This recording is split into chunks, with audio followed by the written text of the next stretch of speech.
bonjour. Alors voilà, nous nous retrouvons une fois encore pour continuer notre catéchisme.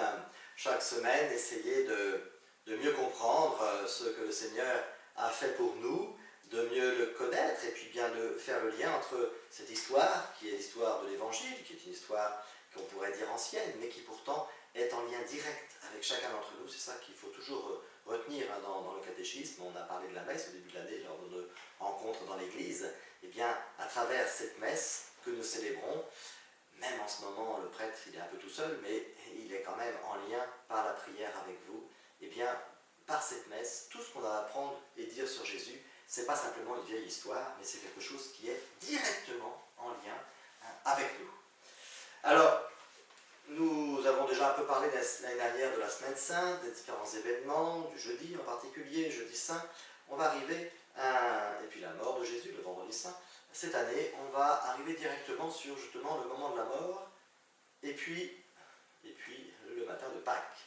Voilà ce qui va être très important. La semaine prochaine, ce sera la Semaine Sainte. On ne pourra pas la célébrer de la même manière qu'à l'habitude.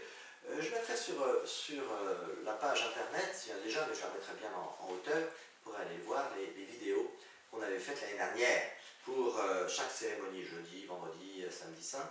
Et ça nous permet de bien comprendre justement ce qu'on va célébrer ces jours-là. Le vendredi saint, c'est la mort de Jésus. Il est crucifié de manière terrible vers la 3e heure, vers 9 heures du matin, et il va mourir vers 15 heures l'après-midi. Donc, les grandes souffrances que l'on a un petit peu décrites l'année dernière, on ne va pas y revenir, mais simplement se souvenir toujours, quand on voit un crucifix, l'image du crucifix doit nous rappeler, voilà, je suis concerné. C'est pour moi que Jésus a accepté de souffrir tout cela, parce qu'il avait la possibilité, d'abord il n'avait pas besoin pour lui de cette souffrance, et puis il avait la possibilité d'y échapper. Il a accepté pour moi. On pourrait dire pour nous, mais aussi pour moi, parce que voilà, je compte d'une manière unique pour Jésus, et si jamais j'avais été, c'est pas possible, enfin j'avais été la seule personne sur la terre, pour moi, il aurait vécu la même souffrance pour me sauver. Donc, la croix, c'est cela. Une fois que Jésus est mort, à la 3e heure, vous vous souvenez, on vient vérifier, et on va, donc les soldats vont transpercer le côté de Jésus, et Saint Jean qui est au pied de la croix nous dit « J'ai vu couler de son côté du sang et de l'eau ».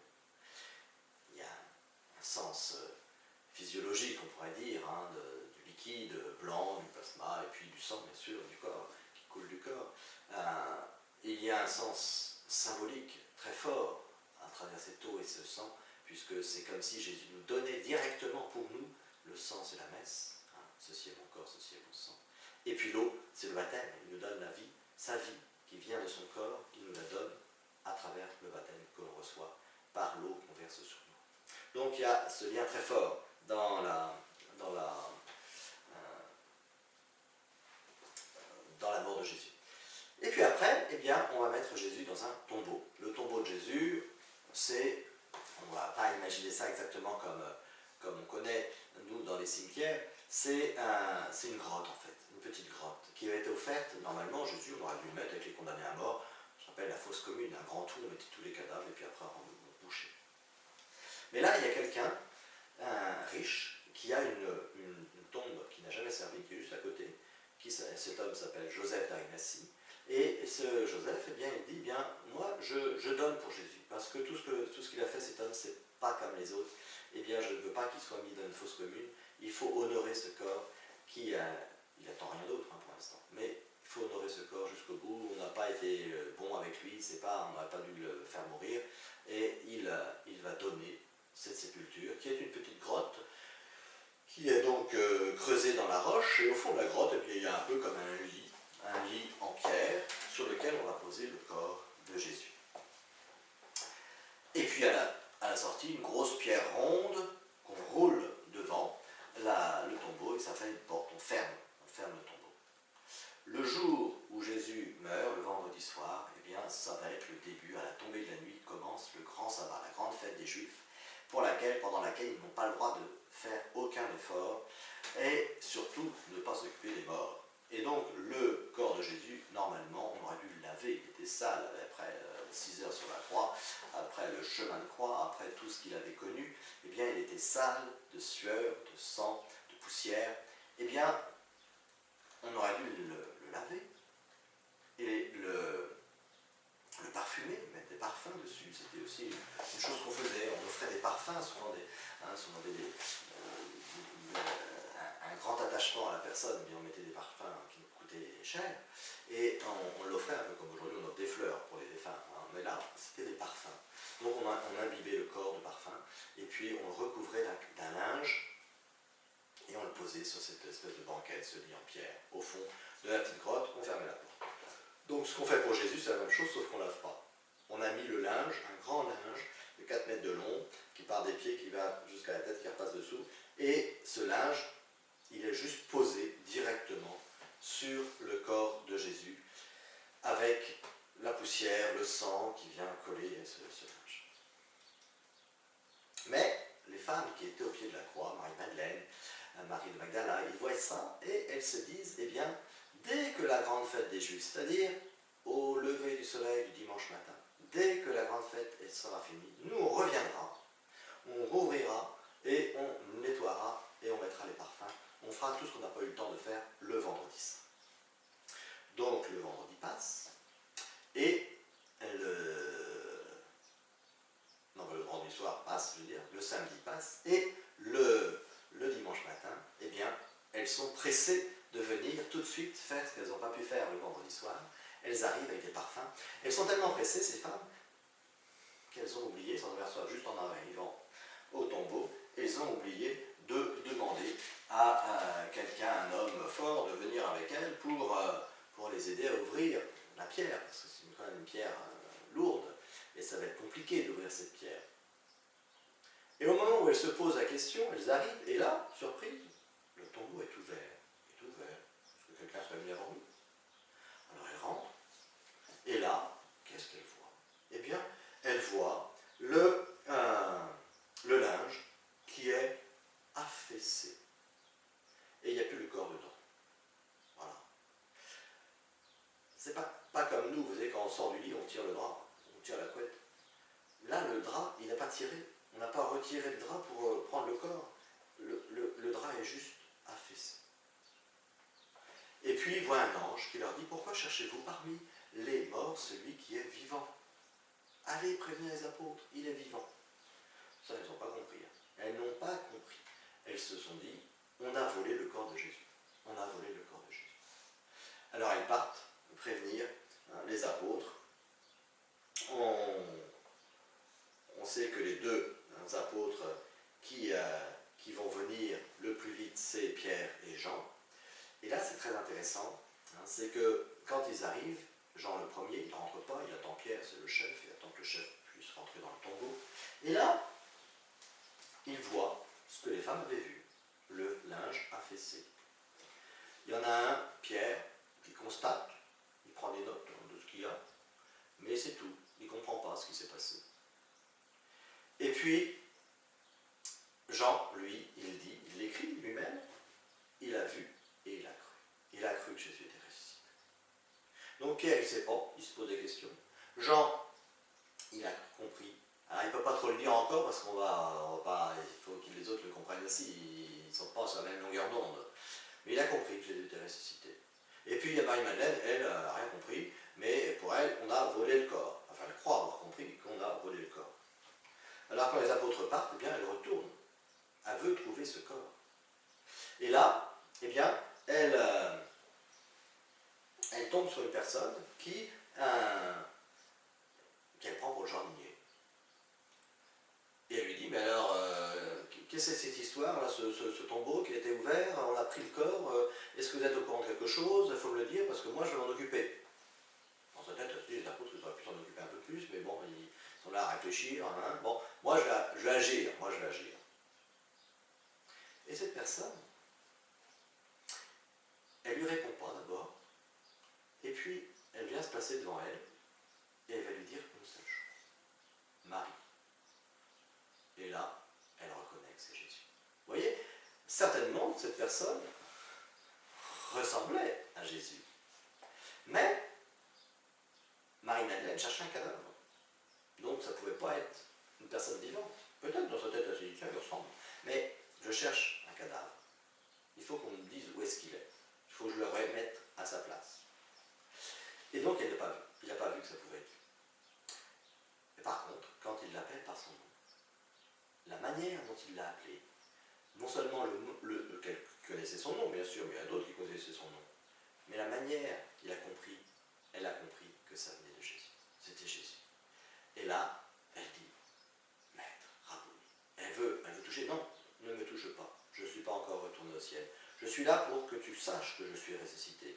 Et mon corps, il est fait pour le ciel. C'est plus le corps qu'on peut toucher de la même manière que l'ancien corps. C'est plus le corps qui est fait pour la terre, c'est le corps qui est fait pour le ciel. Ah, c'est déjà un corps quand même. Puis visiblement, elle l'a vu, elle l'a reconnu cette fois-ci. Donc Jésus va, à ce moment-là, permettre à Marie-Madeleine d'entrer dans cette découverte que Jésus était ressuscité. Et là, elle y croit du coup. Elle y croit tout de suite. Une fois qu'elle a compris, une fois qu'elle l'a vu, voilà, eh bien, elle va essayer de le dire aux apôtres. Alors Jean, il a bien compris, mais les autres apôtres, ils ne comprennent pas. Et c'est pas parce que Marie-Madeleine, elle vient en courant leur raconter cette histoire qu'ils vont y croire davantage. Alors c'est très intéressant de suivre tous ces personnages. Vous voyez, le jour de Pâques, Jean, Pierre, Marie-Madeleine, puis on va en parler de deux autres maintenant. Parce que tous ces personnages, eh bien, c'est un petit peu nous. Comment est-ce qu'on va croire en Jésus? Comment est-ce qu'on va comprendre ce que Jésus a fait, a dit? Eh bien, c'est cette histoire. Il y a des signes, il y a des choses qu'on comprend par rapport à ce qu'on a écouté. Pourquoi est-ce que Jean, il a cru avant Pierre? Il avait été témoin des mêmes choses. Depuis 3 ans, il avait vu tout ce que Pierre avait vu. Il a entendu tout ce que Pierre avait entendu. Jésus leur a expliqué des choses. Sauf qu'il avait peut-être mieux écouté. Et puis il y avait une chose qu'il avait fait que Pierre n'avait pas fait, c'est de rester jusqu'au bout, au pied de la croix, quand Jésus a été crucifié. Ah là, il avait eu le courage. Non seulement il avait entendu, compris ou retenu ce que Jésus lui avait dit, mais en même temps il avait vécu avec du courage dans sa relation à Jésus. Plus que Pierre. Voyez.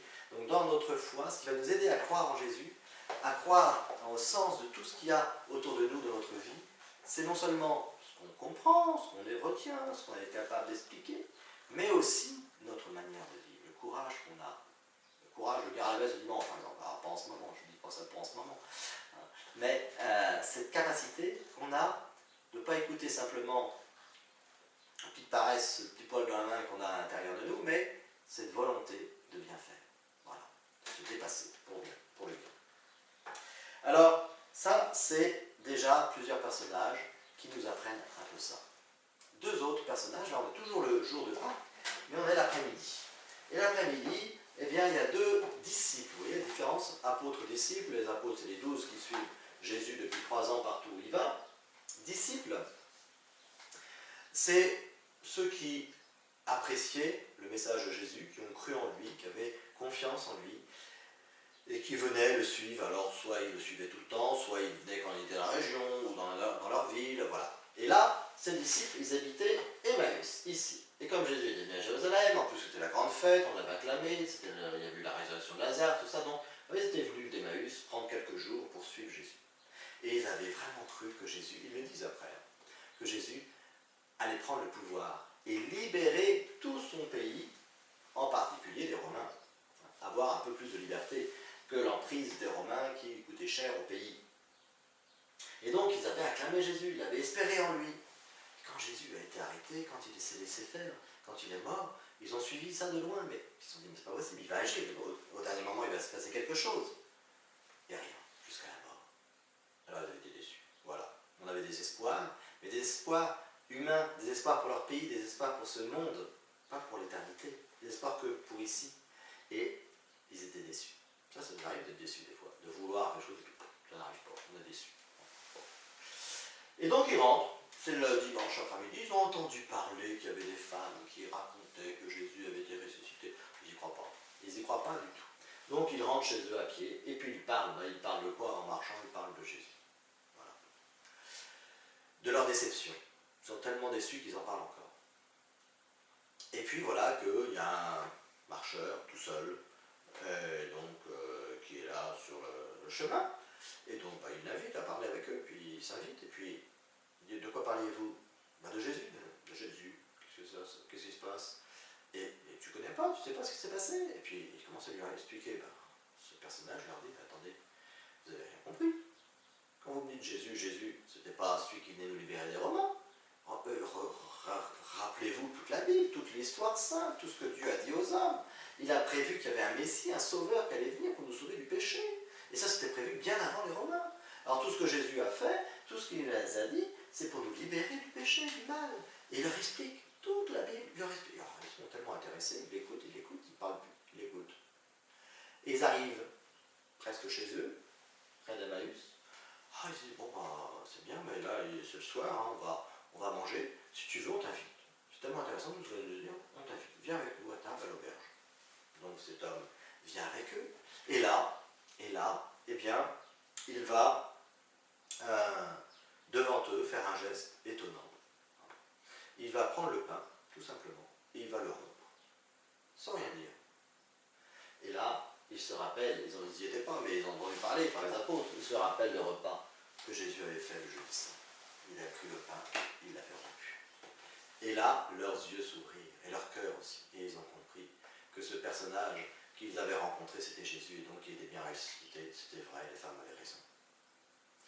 Et le moment où ça a fait tilt, ils se sont regardés pour dire, t'as compris comme j'ai compris, et en même temps, Jésus avait disparu. Voilà, il vient avec un corps ressuscité, qui est un signe, qui est une réalité, bien sûr, mais qui n'est pas lié aux mêmes contingences. Il apparaît, il disparaît. Du coup, qu'est-ce qu'ils font les apôtres? Ils sont heureux. Voilà. Ça, peu importe qu'ils soient repartis, ils ont compris maintenant. Ils ont compris tout. Et donc, ils retournent. Ils sont fatigués, mais ils sont tellement heureux qu'ils oublient leur fatigue. Et ils retournent à Jérusalem parce qu'il faut prévenir les apôtres. Et quand ils arrivent auprès des apôtres, eh bien, les apôtres leur disent, on le sait, on l'a compris aussi parce que Pierre a vu Jésus. Voilà, les autres pas encore, mais Pierre l'a vu Jésus. Et donc c'est l'épreuve de ces apôtres, ces disciples d'Emmaüs, vous voyez, qui eux ont rencontré Jésus, ils l'ont écouté, ils sont intéressés à ce qu'il a dit, mais ça ne suffisait pas, ils n'avaient pas, il y a le déclic, il ne s'était pas fait, il fallait qu'il y ait le déclic, et ça c'est le signe de la messe, vous voyez. La messe, elle leur a fait comprendre ça, toute l'importance. Vous voyez, on peut comprendre bien des choses, retenir les leçons de catéchisme, mais si on ne va pas à la messe, il manque un truc, Parce qu'on va avoir une connaissance théorique de Jésus. On a besoin, pas simplement de la théorie, on a besoin de la présence. Comme avec les personnes qui nous aiment autour de nous. C'est bien qu'on sache qu'il y a des gens qui nous aiment, mais on a besoin d'elles, on a besoin de leur présence, de leur aide et de leur attention. Voilà. Voilà donc pour les disciples d'Emmaüs. C'est pas fini. Il y a encore d'autres personnages dans les apôtres, en particulier un qui va nous intéresser. Parce que ce soir du dimanche de Pâques, les apôtres sont tous réunis, sauf Judas, ça on va pas en revenir, mais Judas qui a trahi et qui est parti se pendre, qui est plus vivant à ce moment-là, donc il n'est plus là. 12 moins 1, 11. Il en manque un autre, Thomas, qui n'est pas là. On ne sait pas pourquoi, mais a priori on peut penser qu'il était parti faire quelque chose qui était assez courageux, puisque les apôtres, eux, ils n'étaient pas très courageux, ceux qui restaient, les 10. Ils s'étaient enfermés dans une pièce parce qu'ils avaient peur que ce qu'on avait fait à Jésus, on vienne le faire à eux.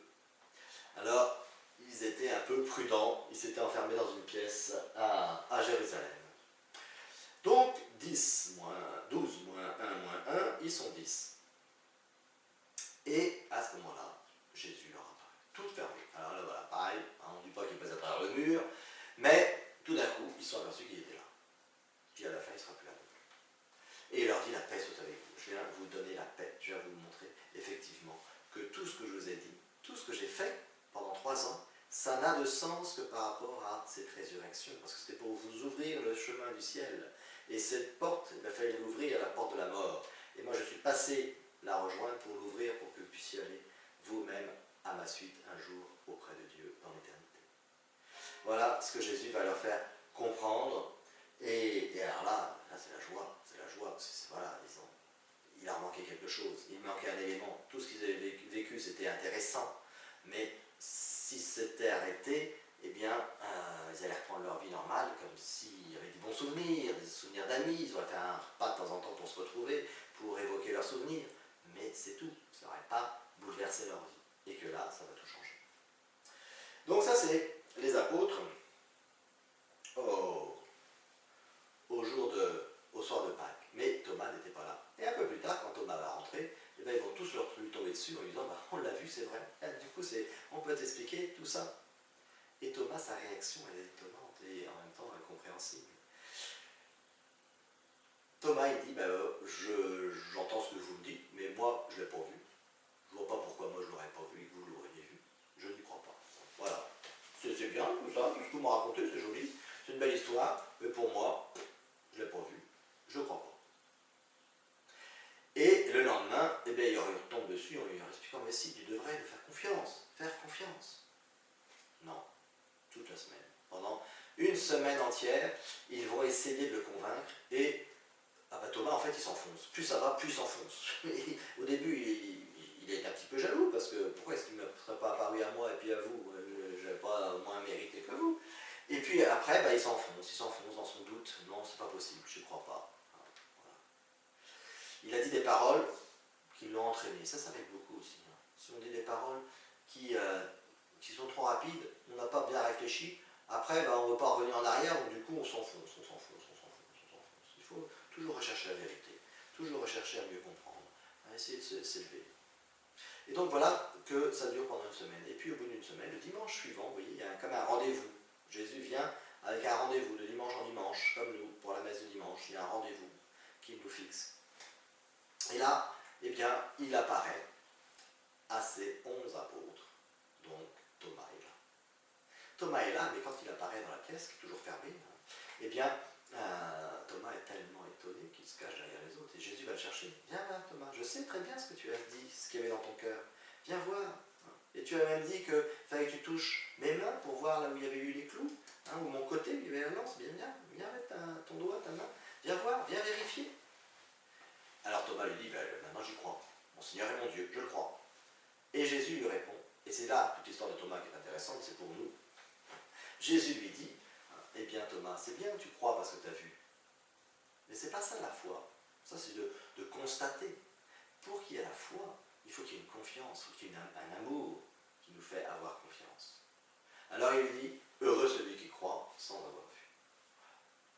Et ça c'est pour nous. Parce que nous on ne l'a pas vu physiquement Jésus. On voit son corps dans l'hostie. On sait qu'il est là. Et on voit une forme qu'il donne à son corps. Mais on ne l'a pas vu physiquement avec une tête et deux bras, deux jambes. Ça, on ne l'a pas vu. Et pourtant, eh bien, heureux êtes-vous. Bien heureux êtes-vous. Si vous me donnez votre confiance et votre amour, eh bien là, vous êtes vraiment proche de moi. Voilà ce que Jésus va nous apprendre à travers la mésaventure de Thomas, de saint Thomas. Voilà donc pour cette leçon, et à chaque fois des personnages et des histoires du jour de Pâques, de la résurrection, pour se positionner par rapport à ce grand événement de la résurrection de Jésus. Et les différents personnages de l'Évangile, ils nous aident nous-mêmes, à notre place, vis-à-vis de Jésus, à avoir confiance, à avoir la foi, à vivre de cette foi, et à le reconnaître dans le mystère de la messe, comme les disciples d'Emmaüs, ou cette rencontre 8 jours après avec Thomas. Voilà, merci, et je vous dis à bientôt. On continuera à regarder un lien pour, en particulier la semaine prochaine, la semaine sainte, même si on ne peut pas venir dans les églises, qu'on puisse quand même célébrer le Seigneur. Merci, au revoir.